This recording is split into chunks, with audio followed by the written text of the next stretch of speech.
Bonjour à tous, bienvenue à ce nouveau webinaire des éditions Magenta. Merci à tous d'être présents ce soir. Je suis Herminie Baudry, chargée de communication chez les éditions Magenta.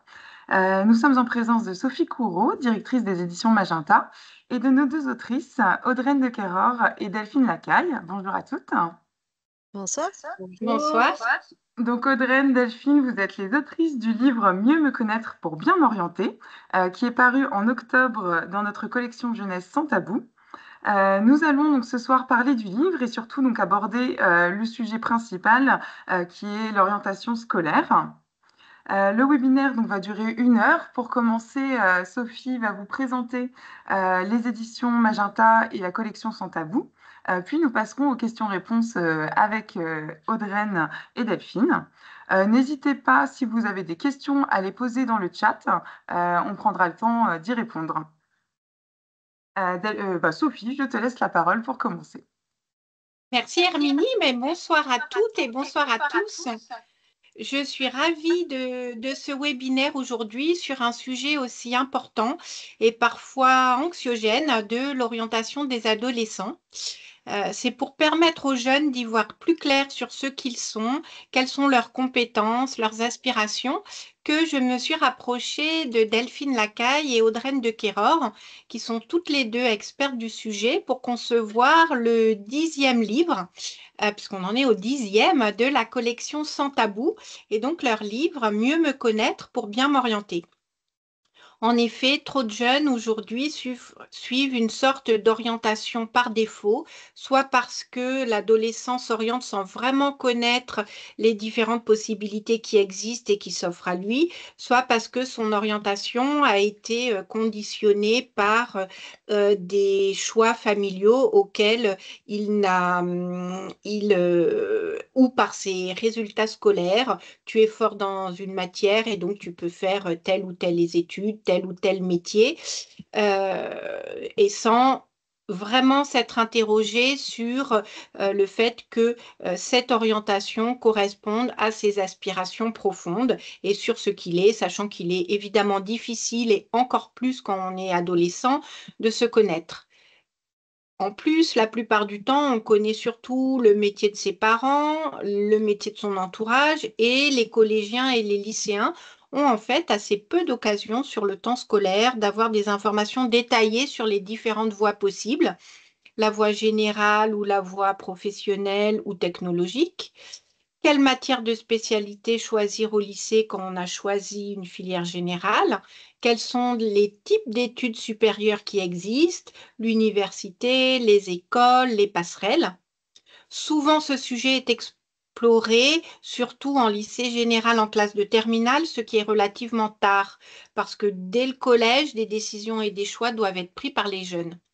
Donc, merci beaucoup à Audreyne et Delphine d'avoir fait ce livre important qui va aider à ouvrir l'horizon des ados très tôt, dès les stages obligatoires au collège, en classe de troisième notamment. On va trouver comment trouver un stage sans passer par quelqu'un de son entourage, que mettre dans un CV ou dans une lettre de motivation quand on n'a pas encore d'expérience professionnelle, quand on n'a pas encore de diplôme. Et sans laisser ChatGPT rédiger pour nous un CV joli, mais qui en fait sera creux et ne dira pas grand-chose de la personnalité et des compétences qui peuvent être mobilisées. Ce livre a évidemment l'objectif de dédramatiser l'orientation. C'est toujours possible de se réorienter à tout âge. Il existe des passerelles dans notre monde où tout va très vite, où de nouveaux métiers émergent. Nous serons toutes et tous amenés à exercer plusieurs métiers au cours de notre vie professionnelle. C'est déjà la réalité d'ailleurs, hein, depuis plusieurs années, mais ce sera encore plus vrai pour les ados d'aujourd'hui. Donc aujourd'hui, faire des choix d'orientation, ce n'est pas forcément s'enfermer dans une voie qui exclut les autres. Et rappelons-le, et c'est le leitmotiv du livre, c'est une chance d'avoir le choix. Évidemment, le salaire, l'argent, c'est un critère important pour les ados lorsqu'ils se projettent dans une future carrière. Pour beaucoup d'entre eux, l'argent fait le bonheur, hein. C'est une idée reçue assez courante chez les ados, mais comme dans la société en général, même si c'est pas notre débat ce soir. Et Delphine Lacaille et Audreyne de Keror, évidemment, évoquent sans tabou la rémunération dans leurs livres. Donc, ce livre propose vraiment des clés pour mieux connaître ses besoins, ses valeurs, ses envies, se poser les bonnes questions auxquelles on ne pense pas toujours, réfléchir en amont à son orientation, comprendre le monde du travail, savoir comment se renseigner, auprès de qui, quelles questions poser à des professionnels, c'est important pour en savoir plus sur leur métier.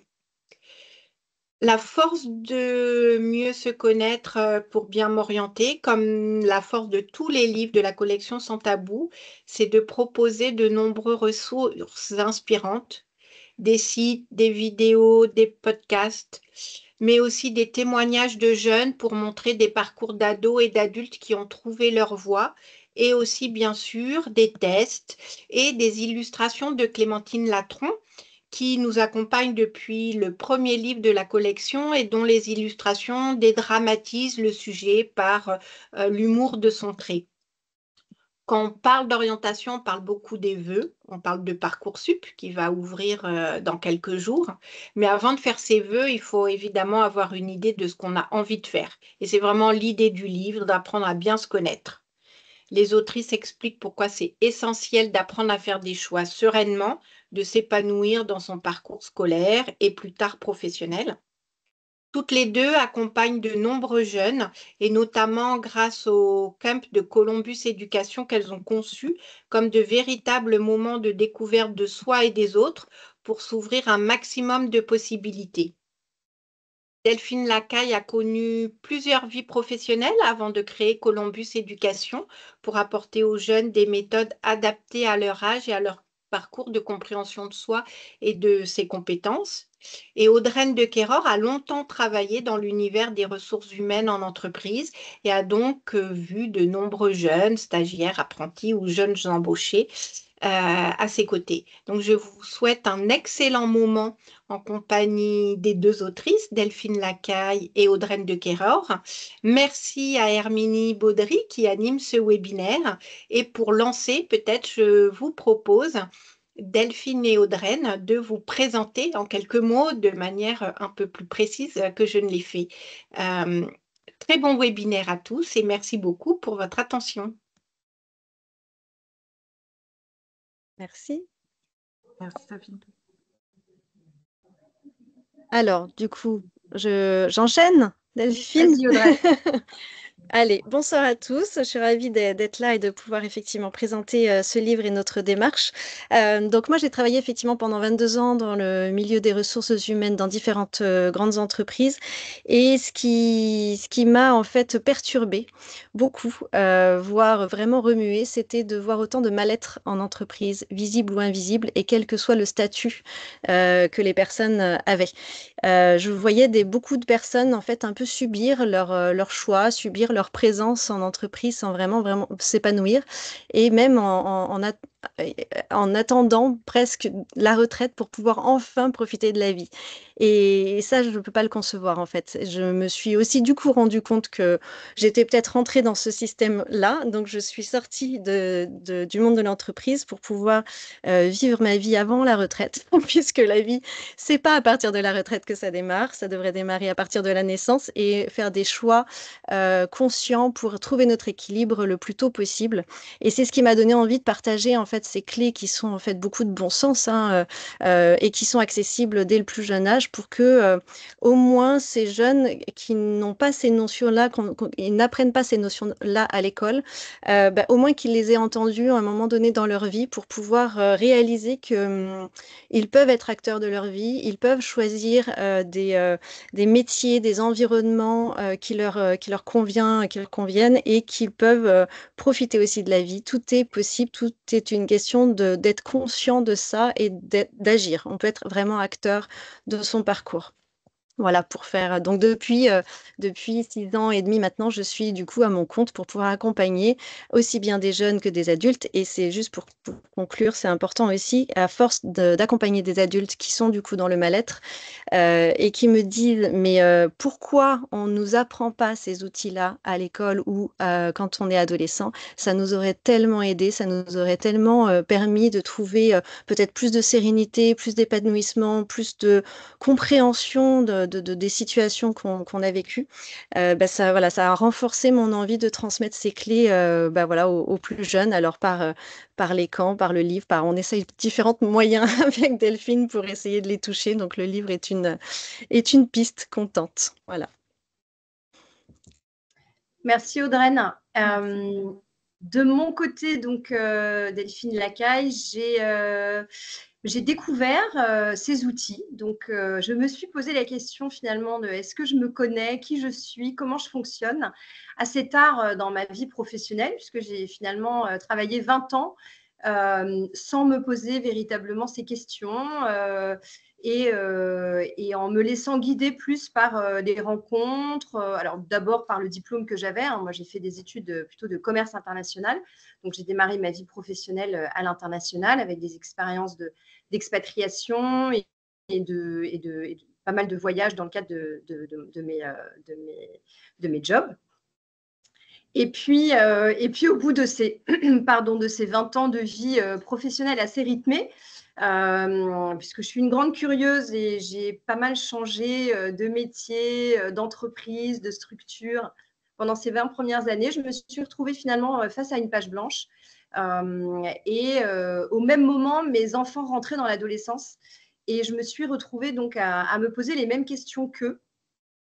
Et ça m'a alertée, ça m'a intéressée. Et donc, j'ai découvert tous ces outils, d'abord pour moi, pour définir ce que j'allais faire pendant les 25 prochaines années, puisqu'il me restait, donc j'avais 40 ans, il me restait à peu près 25 ans de vie professionnelle à construire. Et voilà, et en découvrant tous ces outils, j'ai eu envie de les transmettre aux jeunes, hein, donc à travers des nouveaux programmes d'accompagnement que j'ai créés et qu'on a développés ensuite avec Audreyne. Et forte finalement de cette pédagogie qu'on a développée sur le terrain auprès de ces jeunes, donc pendant nos séjours, pendant les vacances, mais aussi pendant des ateliers qu'on a créés et qu'on a animés. On a répondu, bien sûr, un grand oui à Sophie et aux éditions Magenta pour écrire notre pédagogie dans ce livre. Merci beaucoup Delphine. Donc, je vais rentrer un petit peu plus dans le vif du sujet. Et justement, est-ce que vous qui donc, rencontrez quand même beaucoup d'adolescents via les camps Columbus, quelles sont les appréhensions, leurs principales inquiétudes? Qu'est-ce qui les stresse en fait le plus concernant leur orientation? Alors, j'ai envie de dire qu'on est sur des blocages et sur des peurs et sur des croyances limitantes, comme on les appelle souvent, assez classiques. Hein. Un ado, bon, là, il y a la peur de la mauvaise note et donc du mauvais parcours, enfin du mauvais dossier. Et donc la peur de ne pas être pris parce que je ne suis pas assez bon en ceci, je ne suis pas assez bon en maths, je ne suis pas assez bon en français, on m'a dit que. Donc il y a toujours quand même le stress des notes et du dossier scolaire et de ne pas être pris. Il y a l'éternelle peur de décevoir ses parents, son entourage. Voilà, ça reste un classique de l'adolescent encore aujourd'hui. Il y a la peur de faire le mauvais choix, peur de se tromper. Voilà. Et donc le stress de voilà, de pas prendre les bonnes spécialités, de ne pas savoir, voilà, et si finalement je prends pas les spécialités qu'il faut, etc., etc. Et puis il y a le manque de temps aussi. Hein. Il y en a certains qui ne sont pas dans la temporalité et voilà, de devoir respecter des dates ou d'avoir cette pression de dire il faut que je choisisse maintenant, tout de suite, et ça va déterminer le choix de toute ma vie. C'est hyper angoissant. Donc voilà, quand on arrive à relativiser ça, déjà ça va un petit peu mieux, mais ça c'est quand même une angoisse et une inquiétude. Et puis, par rapport à Parcoursup, il y a le stress de ne pas être pris dans la filière ou de ne pas avoir les choix qu'ils veulent. Voilà, donc il y a un peu un ensemble d'inquiétudes. Et pourtant, pour Parcoursup, moi, j'ai regardé justement les derniers chiffres. Parcoursup, ils ont publié les chiffres de l'année dernière. Et on est quand même sur des chiffres qui sont parlants, sur 74% des lycéens qui ont été accompagnés par leur lycée pour formuler des vœux. Donc, il y a maintenant un accompagnement qui est mis en place dans pratiquement tous les lycées. 77% des lycéens qui considèrent que la plateforme Parcoursup est claire. Et on le voit, il y a plein de tutos, il y a plein d'explications. C'est quand même très bien fait. 76% estiment que Parcoursup leur a facilité leur entrée dans l'enseignement supérieur, puisque c'est vrai que tout est accessible. On peut postuler à toutes les filières. Après, en fonction du dossier, du résultat, etc., effectivement, on n'est pas sûr d'être pris, mais en tout cas, ils peuvent tous y accéder.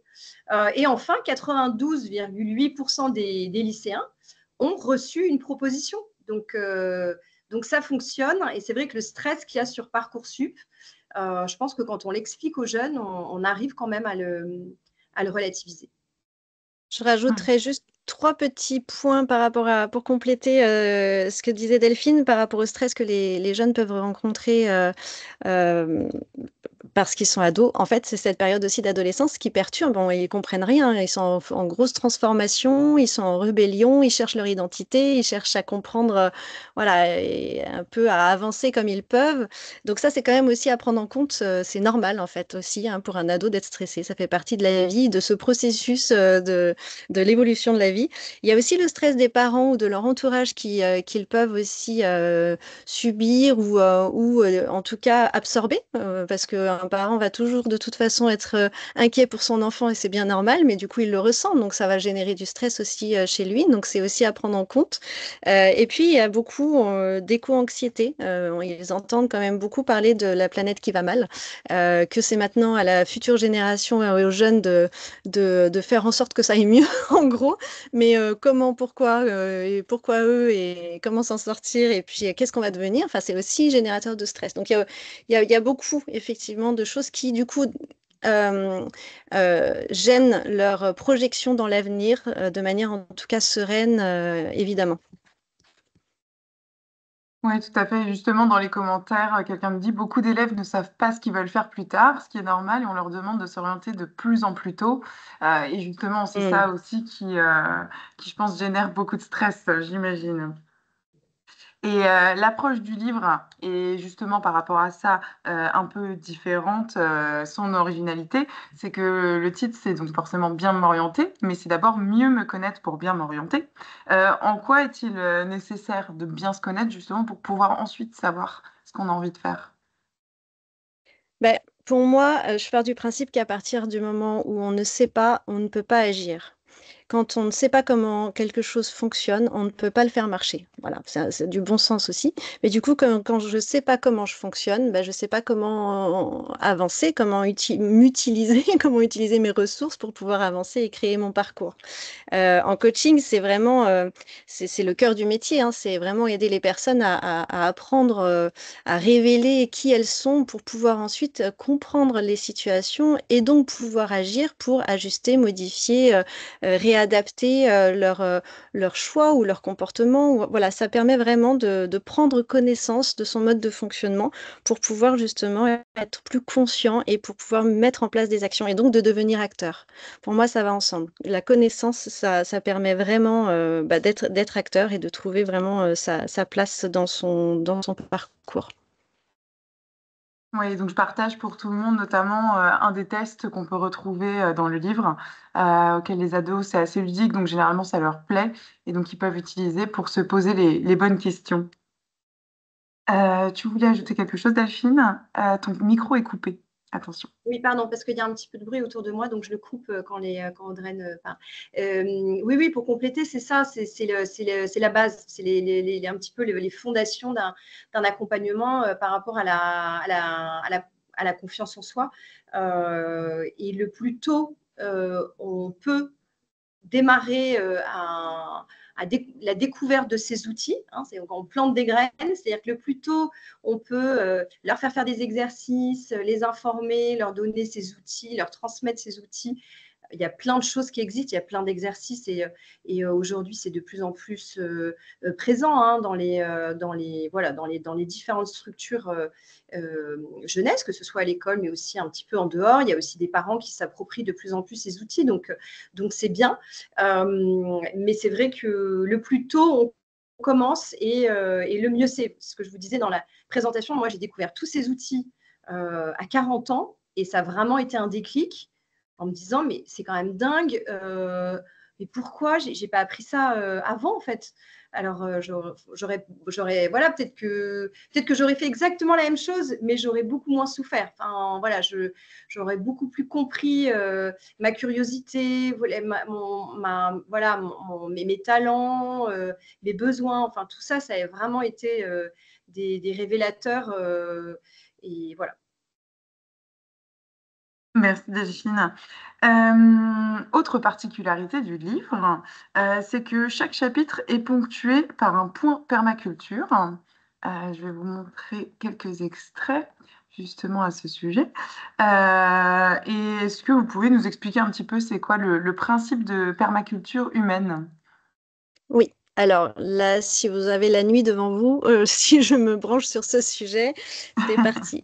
Alors effectivement, dans les méthodes sur lesquelles je me suis appuyée pour l'accompagnement, donc les neurosciences, la psychologie positive, tout ça, ça m'a beaucoup enrichi et permis d'avancer sur ces clés. Mais la permaculture, ça a été vraiment une révélation pour moi. Alors effectivement, on connaît la permaculture au jardin ou en agriculture. Le principe, c'est d'imiter les lois de la nature. Donc au jardin, c'est pour éviter les intrants chimiques, on regarde comment fonctionne la forêt, qui n'a pas besoin de l'intervention de l'homme pour planter des champignons, mettre de la mousse autour des pieds des arbres, etc. Tout se fait de manière évidente. La nature, elle est équilibrée, autonome et résiliente. Et donc on peut appliquer ce principe au-delà du jardin, on peut l'appliquer dans l'architecture, dans l'éducation, dans la santé, dans nos projets professionnels, dans tout, puisque c'est qu'une question d'imitation et de bon sens, en fait, d'intelligence, on va dire, naturelle. L'être humain est un élément de la nature, donc l'être humain est censé fonctionner de la même manière que la nature, de manière résiliente, équilibrée et autonome. Ce qui n'est pas tout à fait le cas, puisque la société ne nous a pas tout à fait donné cette orientation-là, ou nous a pas permis, en tout cas, de développer ou d'utiliser ces fonctionnalités-là. La bonne nouvelle, c'est qu'on les a quand même au fond de nous, et donc on a la capacité de les utiliser pour pouvoir avancer correctement, sereinement et de manière équilibrée. Si on regarde comment fonctionnent tous les éléments de la nature depuis 3,8 milliards d'années, c'est quand même du coup pas nouveau, ils fonctionnent tous de la même manière, que ce soit une bactérie, une feuille, un renard. Ils ont un rôle en fonction de la façon dont ils sont constitués et ils ont un impact positif sur leur environnement, sur leur écosystème. Ils améliorent leur environnement, leur écosystème, par leur action, leur production ou leur simple présence. Si on regarde une abeille, elle va butiner, en butinant, elle va aussi du coup créer le fruit, le légume, elle va contribuer à quelque chose de positif pour son écosystème. L'être humain est donc censé fonctionner de la même manière. Il est censé faire quelque chose en fonction de la façon dont il est constitué. Et ce quelque chose, cette activité professionnelle, personnelle, est censée améliorer, contribuer à quelque chose de positif dans sa société, dans son écosystème. Ça, c'est pareil, c'est une notion qu'on ne nous a pas forcément apprise à l'école et qui pourtant donne du sens, énormément de sens. Quand on se lève le matin et qu'on sait à quoi on contribue, et si ça nous semble important à nos yeux, on a envie de se lever le matin, on est motivé, on est intéressé par ce qu'on fait parce que ça a du sens pour nous. Donc c'est vraiment pour moi un état d'esprit, une philosophie de vie qui nous permet de voir les choses autrement. Et tous les principes qu'on intègre du coup dans le livre, des principes de permaculture, il y en a 12, vous pouvez les retrouver sur Internet, ce sont des principes de résilience qu'on peut appliquer aussi bien pareil dans l'habitat que quand on est sur un terrain et qu'on veut vivre de manière résiliente, ou dans notre projet professionnel, ou juste nous, en tant qu'être humain, comment on peut être plus résilient, c'est-à-dire comment on peut rebondir à des difficultés ou des traumatismes ou des contraintes, tout en essayant essayant d'être un minimum bien dans ce qu'on fait. Donc, c'est toute une façon de prendre connaissance, encore une fois, de notre mode de fonctionnement, être conscient de ce qui se passe pour pouvoir rebondir ou mettre en place des stratégies qui nous permettent d'être bien dans notre quotidien et dans nos choix personnels, professionnels et scolaires. On est responsable de notre bonheur, on est responsable de notre vie, on est responsable de notre bien-être. Donc, la permaculture, voilà, c'est des notions que j'ai eu envie, en tout cas, pareil, de semer dans l'esprit des jeunes pour qu'ils en entendent parler au moins un peu. En plus, c'est plutôt quelque chose qui est plutôt nouveau dans le sens où on ne parle pas de ça effectivement encore aujourd'hui en France. Au Canada, c'est beaucoup plus développé par exemple. Mais voilà, histoire bah, que ça germe, que ça pousse doucement dans leur esprit, que ça puisse leur être utile au fur et à mesure bah, de la lecture et puis de leur parcours de vie. Et vous parlez aussi, donc dans le premier chapitre, dans Se connaître, vous abordez le socle de personnalité. Pouvez-vous nous en dire un petit peu plus déjà, qu'est-ce que c'est et aussi surtout comment l'identifier? Ouais. Alors, ce socle de personnalité, donc c'est une méthode que j'ai conçue, que j'ai appelée le trépied d'équilibre, qui est un mix entre justement la permaculture, la psychologie positive et les neurosciences. Ce sont 4 éléments qui, combinés, nous permettent d'être vraiment équilibrés dans notre vie, à notre place, bien, stable, solide, dans notre flow, comme on dit aussi dans l'accompagnement. Je le dessine comme un tabouret à 3 pieds. 3, le chiffre 3, on le retrouve beaucoup dans la nature. C'est 3 points qui nous permettent d'avoir l'équilibre. 3, ça suffit pour être en équilibre. Un tabouret, du coup, fonctionne avec 3 pieds. Les talents, les besoins et l'intention, je vais vous expliquer. Et l'assise, ce sur quoi on s'assoit dans notre vie, nos valeurs. Et pourquoi un tabouret? Parce que si on enlève un pied du tabouret, qu'est-ce qui se passe? Ben, on est en déséquilibre et à un moment donné, ça finit quand même par tomber. L'être humain est capable de rester en déséquilibre pendant beaucoup d'années. Il y a bien quand même malheureusement un moment donné où ça finit par tomber. Et souvent, on fait des compromis, on fait des sacrifices. On se dit, oh, c'est pas grave, j'ai de la chance, j'ai du travail, ou voilà. Oui, mais est-ce que on exprime nos talents, nos facilités naturelles? Est-ce que on connaît nos besoins et on les respecte, on les satisfait grâce à la vie que l'on vit, notre projet professionnel et notre vie personnelle? Est-ce que je connais mes valeurs? Est-ce que je suis en accord avec mes valeurs dans ce que je fais, dans ce qu'on me demande de faire, dans l'environnement dans lequel je suis? Et est-ce que je connais et je respecte mon intention? Mon intention, c'est ce à quoi j'aimerais contribuer dans le monde et qui a du sens pour moi, est important pour moi et qui semble manquer dans le monde. À quoi j'ai envie de contribuer de manière positive, comme tous les éléments de la nature. Donc, c'est vraiment ces 4-là qui doivent être présents. C'est pas l'un ou l'autre, c'est tout ça. Et c'est ce qu'on essaye justement d'expliquer dans ce livre à tous les lecteurs, adultes ou jeunes, pour comprendre comment je peux identifier mes talents. C'est quoi mes talents? Est-ce que je les exprime correctement? Parce que comme on m'a jamais dit quels étaient mes talents, je peux très bien ne pas les exprimer du tout ou trop les exprimer. Et en fait, du coup, je comprends mieux ce qui se passe aussi dans ma relation avec les autres ou dans ce que je suis en train de faire dans mon activité professionnelle ou à l'école. Comment je peux identifier mes besoins? Il y a un outil qui s'appelle la fleur des besoins fondamentaux qui est très facile à utiliser et qui permet justement de bien identifier nos besoins qui évoluent. Donc, on peut faire cet exercice toutes les semaines, tous les mois, quand on veut, pour vraiment prendre connaissance de nos besoins et savoir mettre en place des actions pour pouvoir justement y répondre. Et quand on répond à nos besoins, quand on a satisfait nos besoins, on remplit notre réservoir d'énergie. Quand on nous a pas éduqués pareil, hein, surtout en France, de cette manière-là, on nous a appris beaucoup à satisfaire le besoin des autres et des entreprises, quitte à être vraiment dans le sacrifice et à s'épuiser. Donc, on puise dans notre réserve d'énergie et à un moment donné, si on ne remplit pas cette réserve d'énergie, ben, on n'en a plus. Donc, c'est l'épuisement, c'est le mal-être, c'est le burn-out, c'est la démotivation, ça peut être juste ça, mais en tout cas, il y a un déséquilibre. Donc, satisfaire ses besoins, les connaître et satisfaire nos besoins, ça remplit notre réservoir d'énergie. Et ensuite, on est du coup en énergie pour pouvoir être efficace au niveau professionnel, faire des choix lucides, conscients parce qu'on a l'esprit clair, être là pour les autres, bien évidemment. Ça ne veut pas dire vivre de manière égoïste. Les valeurs, c'est bien aussi de les connaître puisque ce sont des critères de choix, ce sont des principes de vie qui guident nos choix. Donc, si on ne les connaît pas et qu'on a juste l'impression que On a des valeurs. C'est difficile à dire lesquelles, comment elles s'incarnent, comment j'ai envie de les exprimer, comment j'ai envie de les vivre au niveau professionnel. Ça, c'est des questions fondamentales qu'on ne se pose pas et qui nous aident dans nos choix. Et du coup, l'intention, comme je vous l'ai dit, à quoi j'ai envie de contribuer dans le monde, c'est aussi pour moi fondamental. Ça donne une ligne directrice, un cap. C'est pas un objectif à atteindre, c'est qu'est-ce que j'ai envie de nourrir grâce à qui je suis et grâce à mon activité professionnelle. Et une fois qu'on a ça, c'est comme un mode d'emploi sur lequel on peut se référer dès qu'on sent qu'il y a un petit déséquilibre dans notre quotidien. C'est comme quand on achète une cafetière, c'est pas compliqué. Si ça marche plus, on se réfère au mode d'emploi, on comprend ce qui marche pas, on modifie, on répare. Ben là, c'est pareil. Dès que je sens que j'ai un déséquilibre dans mon quotidien, hop, je reviens sur mon mode d'emploi. Alors, mes talents, j'en suis où? Mes besoins? Ah, mais j'ai complètement oublié, j'ai pas respecté ça, etc. Et on met en place des actions. On est acteur de notre santé mentale, de nos choix et de la vie qu'on a envie de vivre. Merci Audreyne, c'était très clair. Et donc là, on a abordé toute la partie qui consacre le premier chapitre à bien se connaître. Mais il n'y a pas que ça, vous consacrez aussi tout un chapitre à la découverte des autres. Et le choix d'orientation, souvent c'est un choix personnel ou quand même intrafamilial. Pourquoi la rencontre et aussi la compréhension des autres sont-elles aussi importantes dans son choix d'orientation?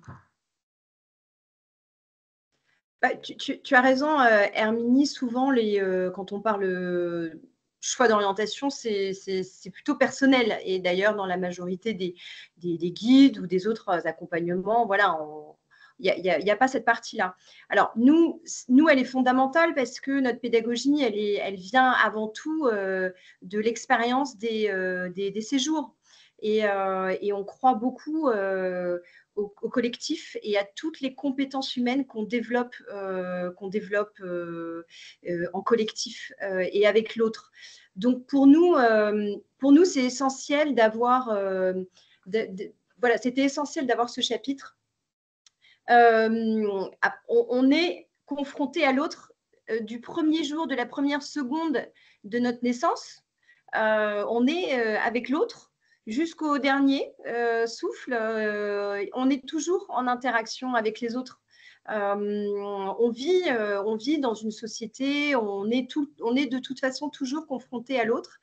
Et donc, apprendre à se connaître, mieux se connaître, c'est aussi appréhender et mieux connaître les autres, savoir comment je réagis face au regard de l'autre, quelquefois face au jugement, face à la décision. Voilà, on est toute la vie confronté à l'autre.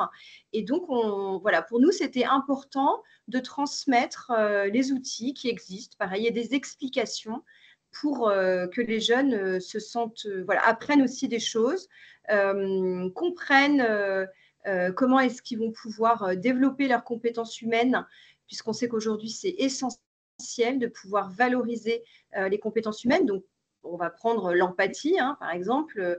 L'empathie, c'est avec les autres. Ça se mesure quand j'interagis avec les autres. La communication, la façon de développer aussi son esprit critique. En fait, voilà, il y a plein de compétences qui, de toute façon, se développent et s'expliquent avec l'autre. Et puis moi, je crois que voilà, c'est avec les autres qu'on s'enrichit, qu'on apprend. Voilà, c'est aussi un petit peu dans ma philosophie de. Moi, je suis assez fêtarde, j'aime être avec plein de gens, j'aime rencontrer, j'aime parler. Donc, c'est aussi, et puis Audreyne est comme ça aussi, elle complétera, mais ça fait aussi partie de notre personnalité. C'est pas par hasard s'il y a tout un chapitre sur les autres. Oui, ce qui est important aussi dans la rencontre, c'est qu'on a tendance à faire des suppositions de choses qu'on ne connaît pas. Et le cerveau n'est pas un allié pour ça dans ces cas-là. Quand on ne connaît pas, le cerveau va imaginer le pire scénario. Et du coup, ça génère de la peur. Et donc, la rencontre permet de connaître, de comprendre la réalité d'un métier, par exemple. Je ne connais pas le métier d'ingénieur ou je ne sais rien, de pompier ou que sais-je. Du coup, je vais m'en faire toute une histoire, tout un scénario catastrophe et négatif et qui va me faire peur, donc je ne vais pas y aller. Mais en fait, j'en sais rien. Si je ne vais pas à la rencontre vraiment des personnes qui font ces métiers-là, je vais rester dans mes suppositions et dans ma peur. Et donc, ça va m'empêcher d'avancer. Donc, pour moi, c'est aussi ça. C'est s'enrichir et aller voir la réalité pour mieux comprendre et connaître les métiers qui vont du coup me rassurer et qui vont me permettre de faire des choix conscients parce que je suis allée voir, parce que j'ai compris, parce que quelqu'un qui fait ce métier m'a expliqué.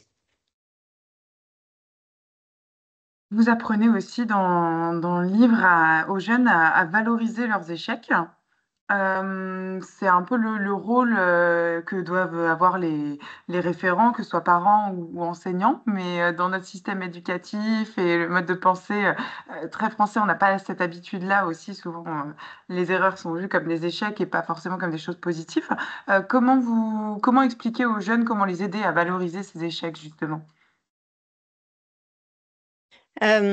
Pour moi, l'adulte a un rôle d'accompagnement.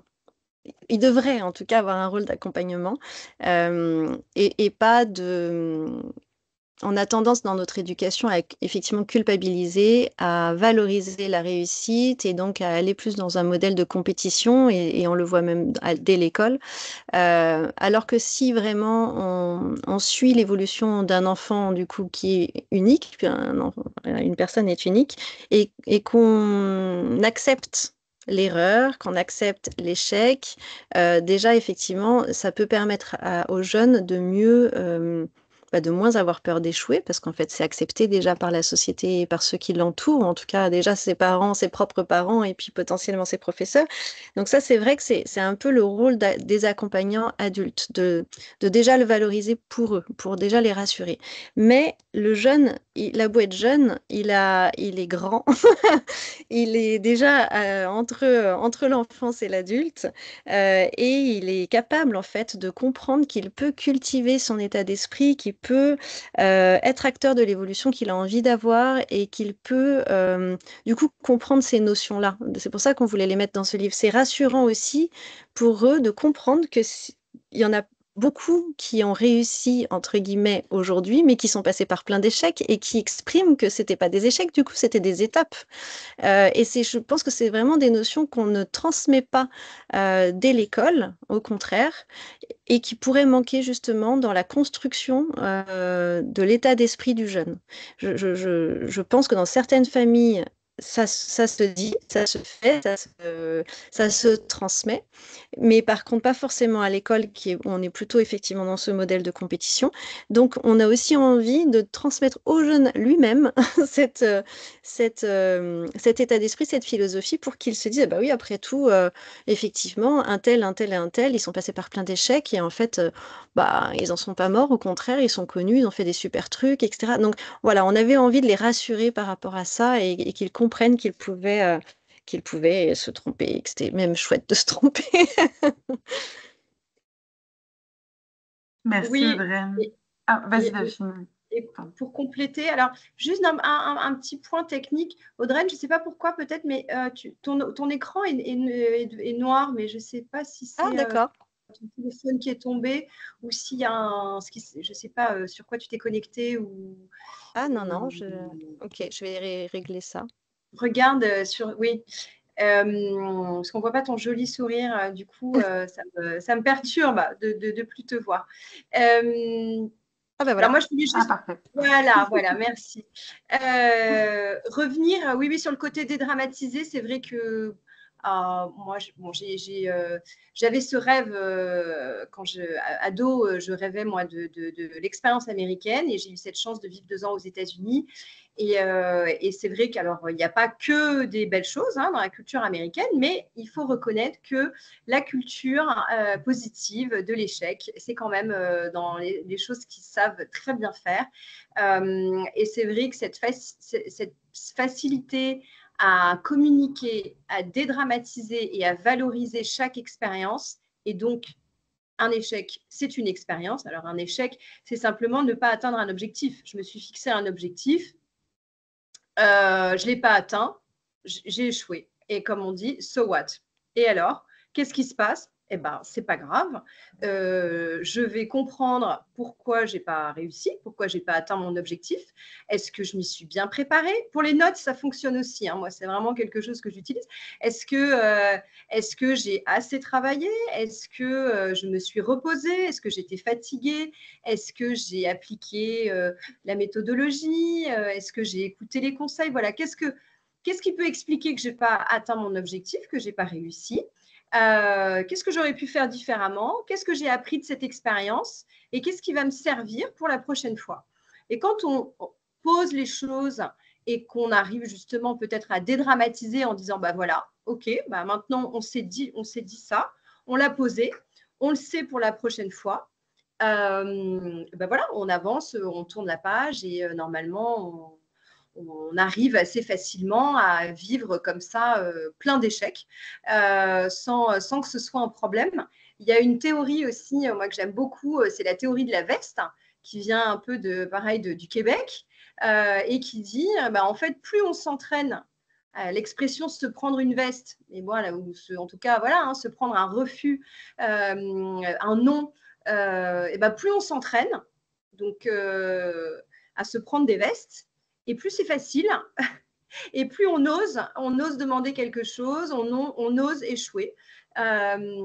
Et vraiment, c'est une question d'entraînement. La valorisation des échecs, c'est une question d'entraînement. On a un commentaire à ce sujet qui dit que d'accord, mais le regard des autres face à l'échec ne permet pas aux jeunes de comprendre que cet échec est bon pour eux et qu'on peut essayer de dédramatiser, ils ne l'entendent pas. Vous avez déjà un petit peu répondu, mais vous en parlez aussi du regard des autres dans le livre. Je ne sais pas si vous auriez quelque chose à en dire pour commenter cette remarque. Oui, oui, bah, c'est bien effectivement le problème de la société d'aujourd'hui. Effectivement, ils subissent voilà, ce que le regard de la société, le regard des entreprises, le regard de peut-être de leurs parents, de leurs profs, mais en tout cas, en effet, de cette culture que l'on a, hein. Mais on a en effet un paragraphe sur le regard des autres pour leur donner des petits conseils pour les challenger un petit peu et faire en sorte de se détacher du regard des autres pour justement oser être qui ils sont et suivre leurs convictions. Si on arrive à les convaincre qu'un échec, c'est pas si grave et au contraire, c'est à accepter, s'ils arrivent à se détacher du regard des autres, en tout cas dans certains, peut-être pour démarrer, en permaculture, on parle beaucoup de commencer petit. Donc, en démarrant dans un domaine où ils peuvent se permettre de d'oser, et au pire, ils échouent, mais c'est pas grave. Ça va de leur donner un petit peu plus confiance et ils vont voir par eux-mêmes et leurs proches vont voir par cette expérimentation que en fait c'est pas si grave. Ça peut aussi entraîner la discussion, l'échange.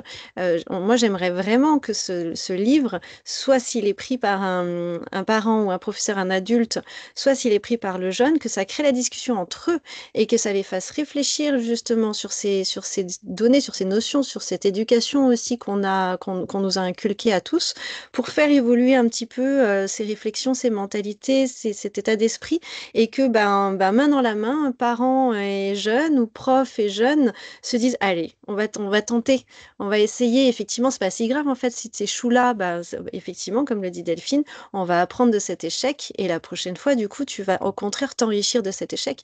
Moi, j'adorerais que ce soit un livre partagé pour que justement chacun puisse remettre en question un petit peu la façon dont on a été construit par notre éducation et essaye, tente, faut oser.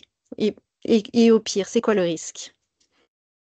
Oui, et pour compléter, pour répondre à Nathalie sur le sujet, on est tout à fait d'accord. On ne dit pas que c'est facile. Alors là, moi j'ai trois enfants, j'ai 2 ados et on accompagne beaucoup d'ados voilà, dans nos programmes, etc. Donc ça, on sait que c'est dur. Par contre, notre place à nous, en tant qu'adultes qui accompagnons, c'est d'essayer justement de le rendre plus facile et en tout cas de transmettre ces outils et d'expliquer ça. Mais on a bien conscience que c'est très difficile souvent à entendre. Mais encore une fois, on plante des graines, on on l'explique et puis ça, petit à petit, si nous on le dit, et puis je pense que voilà, si les jeunes commencent à l'entendre de plus en plus, voilà, par des enseignants, par des adultes, par leurs parents, par des amis, par un livre qu'ils vont lire, etc. Voilà, si on arrive à diffuser petit à petit cet état d'esprit et cette vision d'accompagnement pour vraiment réussir à valoriser les échecs, on aura rempli notre objectif à nous. Et après, une question très concrète qu'ont les jeunes aussi aujourd'hui, c'est la question du CV et de la lettre de motivation. Quand on est collégien ou lycéen, puisque maintenant il y a aussi un stage en plus de la troisième en seconde, sauf qu'à cet âge-là, on a l'impression de rien avoir à mettre dans son CV. Vous donnez des conseils là-dessus. Alors concrètement, qu'est-ce qu'ils peuvent mettre dans leur CV d'intéressant?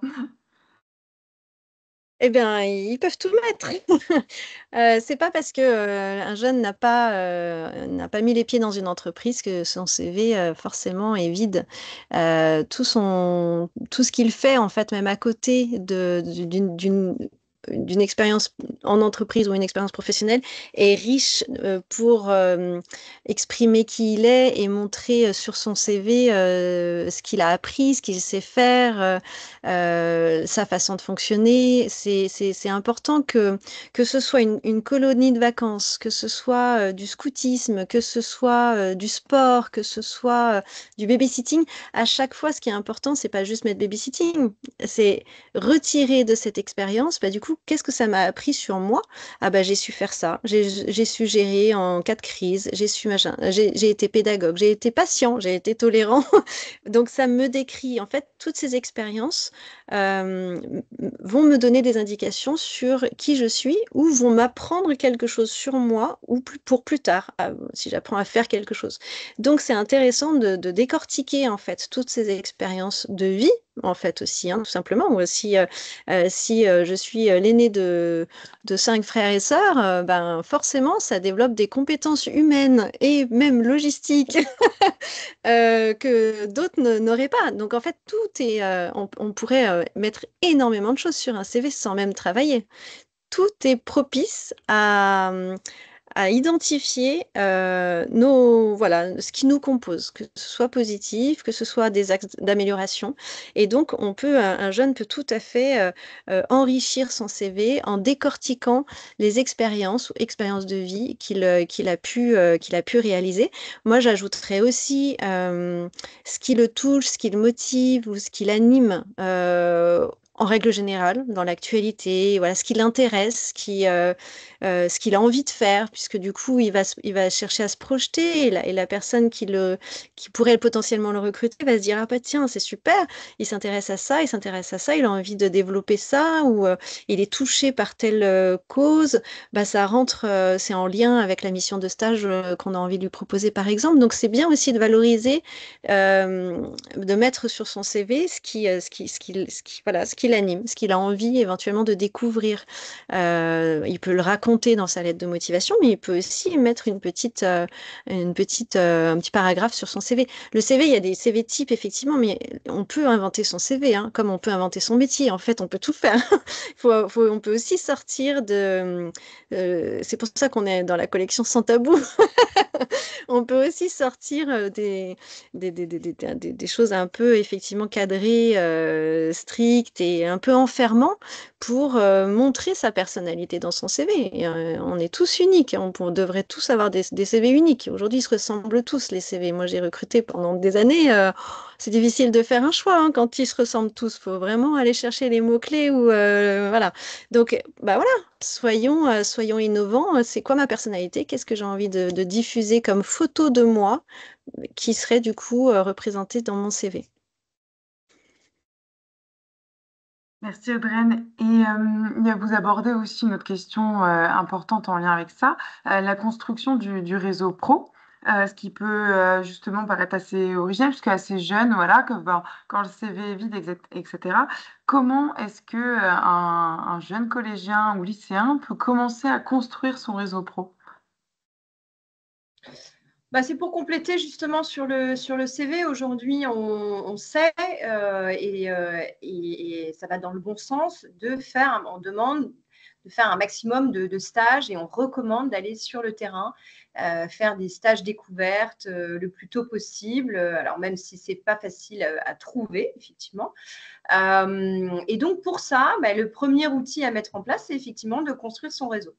Et la majorité des jeunes qu'on accompagne et qu'on rencontre nous disent moi, je n'ai pas de réseau. Donc, on s'est forcément rendu compte très, très vite que c'était un sujet et que c'était vraiment un outil de dire si on a tous un réseau.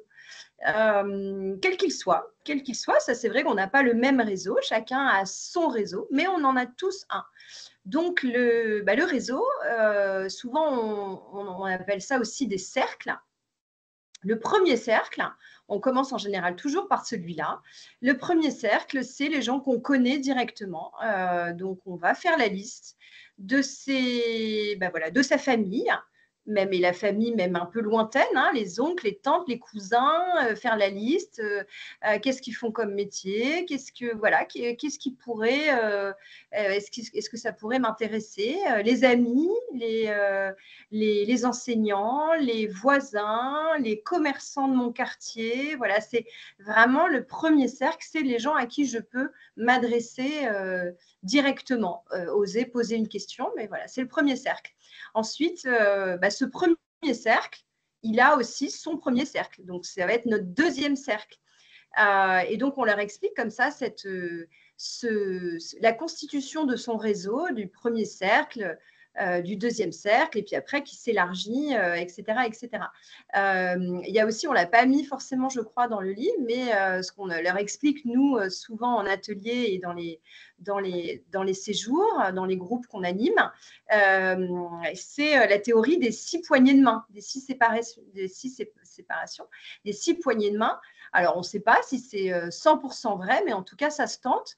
Et il y a plein d'expériences qui ont montré qu'en 6 poignées de main, on pouvait rencontrer qui on voulait, c'est-à-dire si on rêve de rencontrer une personne, et peut-être qu'en activant je connais quelqu'un qui connaît quelqu'un qui connaît quelqu'un qui connaît quelqu'un, en 6 poignées de main, on peut rencontrer la personne qu'on a envie absolument de rencontrer ou pour qui on aimerait travailler. Alors ça sera peut-être un peu plus tard, pour un stage peut-être compliqué d'activer les 6 poignées de main, mais en tout cas, voilà, le réseau, quand on l'active et quand on le construit et quand on le travaille, après, ça s'entretient. D'où l'importance aussi du chapitre des autres, voilà, puisque là, on est dans le cœur du sujet de l'autre. Et c'est très, très, très utile dans sa vie professionnelle et personnelle. Voilà, c'est très, très utile d'avoir un réseau et de l'entretenir. Il nous reste encore quelques minutes, donc n'hésitez pas si vous avez des questions à poser, à les écrire dans le chat ou dans l'onglet questions et réponses. On prendra le temps avant la fin d'y répondre, donc allez-y si vous en avez, c'est maintenant. Moi, j'aurais une avant-dernière question concernant les codes. Ça, vous en parlez. Et puis, ça concerne effectivement, dès les premiers stages, les élèves. Les codes varient en fonction des professions, des secteurs, mais il y a aussi des variations en fonction des générations. Comment bien expliquer aux jeunes l'intérêt de respecter ces codes en entreprise, avec les autres dans certains secteurs? Les codes, ils sont… Enfin, je vais commencer, puis Audreyne, tu peux, en tant que… avec l'expérience des 20 ans en RH, tu peux aussi nous expliquer ce que certainement tu as vécu. Alors, moi, mon vécu, unique aussi par rapport à mes expériences, c'est que j'ai eu cette chance, mais aussi par rapport à ma personnalité, comme je suis très curieuse, j'ai été explorer plein d'endroits différents dans ma vie professionnelle. Donc, j'ai travaillé dans plein d'entreprises différentes, des TPE, PME, des grands groupes, dans différentes cultures et dans le secteur privé, donc des entreprises, et également dans le secteur public, puisque j'ai travaillé dans une mairie et dans une région, donc en collectivité. Et effectivement, cette curiosité, elle m'a servi puisque chaque univers a ses codes. Et il y a vraiment des codes différents. Donc, les codes, on explique ce que c'est, mais ça va aller d'un style vestimentaire à une façon de parler. Ça peut aussi être dans le langage, en fonction des univers professionnels. Les gens ne parlent pas forcément de la même façon, avec des mêmes expressions. Il peut y avoir aussi des codes, justement, aussi de communication, d'habitude. Voilà, en fait, il y a plein de choses qui dépendent vraiment de l'univers, de l'entreprise, ou en tout cas du lieu aussi, quelquefois, dans lequel on travaille. Et donc, ces codes, c'est important de se les approprier. Comment on fait? La première chose, c'est l'observation. Quand on arrive dans un endroit, alors ça c'est vrai, c'est valable aussi dans la vie personnelle, hein, mais parce que dans la vie personnelle aussi, quelquefois il peut y avoir des codes. Quand on rencontre quelqu'un et qu'on arrive dans sa famille, c'est pas forcément les mêmes codes que dans notre famille, c'est pas le même univers, et donc voilà, la première chose, on observe. On ouvre grand ses yeux et ses oreilles pour voir ce qui se passe, comment les gens sont, voilà, comment les gens parlent, comment ils s'habillent, qu'est-ce qu'ils font. Voilà, l'observation du comportement et des codes donc des autres. L'observation, et puis après, on s'adapte. Et tout ça pourquoi? Pour s'intégrer, c'est-à-dire pour se sentir bien dans l'univers qu'on va côtoyer, que ce soit, voilà, encore une fois, dans sa vie personnelle ou dans sa vie professionnelle. Oui, juste pour finir de compléter, souvent pour les jeunes, les codes, ce sont des règles qu'on leur impose. C'est souvent du coup ce qui leur fait peur. Voilà, on va m'imposer de fonctionner comme eux, de parler comme eux, de m'habiller comme eux. Et en fait, il faut qu'ils comprennent que ce sont effectivement des codes, en fait, des habitudes. Donc, c'est pas forcément quelque chose qu'on leur impose, mais c'est quelque chose qui se met en place. Et effectivement, pour faciliter leur intégration, c'est mieux de le savoir à l'avance, de comprendre à l'avance qu'il y a des codes, et les codes changent selon les environnements. Tout ça, c'est pour les rassurer, bien sûr. Chacun va vivre son expérience et tous les jeunes vont être confrontés aux difficultés de compréhension et de communication entre les différentes générations, comme tout le monde, comme toutes les générations l'ont vécu avant eux, et c'est bien normal, mais je trouve que ce qui est intéressant, c'est que quand on sait à l'avance qu'on risque d'être confronté à d'autres façons de fonctionner, d'autres façons de penser, d'autres façons de travailler, d'autres cultures, d'autres codes, en fait, on est en capacité du coup de s'y préparer. En fait, ce qui est violent pour un jeune, c'est d'être propulsé dans le monde du travail. Il ne sait même pas ce que c'est. Il y en a beaucoup qui ne savent pas et qui n'ont pas de parents, par exemple, qui travaillent dans le monde de l'entreprise, mais qui travaillent dans autre chose. Mais dans le monde de l'entreprise, ça peut être vraiment violent. Donc, je trouve qu'il manquerait une matière à l'école pour justement découvrir le travail, le monde professionnel, l'entreprise, mais vraiment dans son cœur, quoi. Comme ça peut rassurer, ça peut donner de la matière à se préparer pour justement apprendre à s'adapter, à observer, à être curieux, à comprendre le fonctionnement et à essayer de s'y intégrer sans forcément subir et sans forcément se cacher, hein, bien sûr. Et là, on fait la relation avec le regard de l'autre et avec la rencontre. Tout est lié, hein, de toute façon. Mais voilà, pour moi, sachez que ça existe, c'est normal. Mais du coup, voilà, on vous donne des pistes pour vous y préparer pour que ça se passe le mieux possible pour vous, en fait. Merci à toutes les deux. On n'a pas de questions, donc je pense que ça a été assez complet. Pour conclure, peut-être un petit mot de la fin par rapport à un élément phare du livre, un mantra que vous répétez, c'est que le positif entraîne le positif. Est-ce que vous pouvez un peu nous expliquer en quoi ce mantra que vous avez peut-il aider les jeunes dans leur orientation? Alors moi, ce mantra, en fait, je me suis rendu compte très tard, en étant justement accompagnée, donc voilà, il y a pas si longtemps que ça. En fait, je me suis rendu compte qu'il vient d'une petite chanson, d'une chansonnette que me chantait ma grand-mère depuis toute petite. Et j'ai réalisé donc assez tardivement que cette petite chanson, à chaque fois que j'étais triste ou à chaque fois justement que j'étais pas bien, enfant, ado et même après adulte, parce que j'ai eu la chance d'avoir ma grand-mère jusqu'à ses 93 ans. Et ma grand-mère, elle avait une petite chanson qui disait, voilà, quoi qu'il arrive, j'ai toujours le sourire, je vois la vie toujours du bon côté, et je me dis qu'il peut m'arriver pire, et ça suffit pour me mettre en gaieté, olé, parce qu'elle était, c'était une femme immigrée espagnole. Et en fait, je me suis rendu compte que cette petite chanson, elle n'était pas anodine finalement dans ma personnalité et dans ma façon, peut-être dans cette facilité. C'est vrai que c'est une facilité qui m'a servi, cette facilité à positiver. Et finalement, en découvrant les outils de développement personnel et puis voilà, en travaillant aussi avec Audreyne et avec des professionnels sur le sujet, je me suis rendu compte que finalement, c'était hyper puissant et que c'était pas une petite chansonnette, c'est que en fait, cette chansonnette, elle était rentrée dans mon cerveau toute ma vie et que finalement, elle avait été comme un entraînement. Puisque le cerveau, en fait, on peut le programmer, et ça, je laisserai du coup Audreyne nous raconter ça.